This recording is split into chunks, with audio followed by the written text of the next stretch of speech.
Rien n'a pour moi d'existence que poétique, et je rends à ce mot son plein sens, à commencer par moi-même. Il me semble, parfois, que je n'existe pas vraiment, mais simplement que j'imagine que je suis.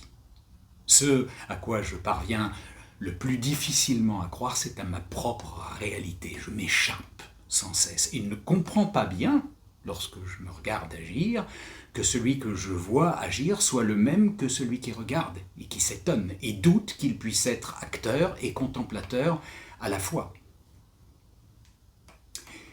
L'analyse psychologique a perdu pour moi tout intérêt du jour où je me suis avisé que l'homme éprouve ce qu'il s'imagine éprouver.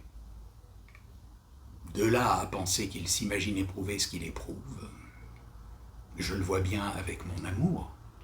Entre aimer Laura et m'imaginer que je l'aime, entre m'imaginer que je l'aime moins et l'aimer moins, quel Dieu verrait la différence? Dans le domaine des sentiments, le réel ne se distingue pas de l'imaginaire. Et s'il suffit d'imaginer qu'on aime pour aimer, ainsi suffit-il de se dire qu'on imagine aimer quand on aime, pour aussitôt aimer un peu moins, et même pour se détacher un peu de ce qu'on aime, ou pour en détacher quelques cristaux. Mais pour se dire cela, ne faut-il pas déjà aimer un peu moins?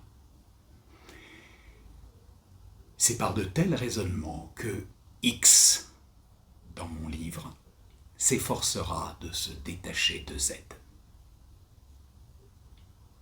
Et surtout s'efforcera de la détacher de lui.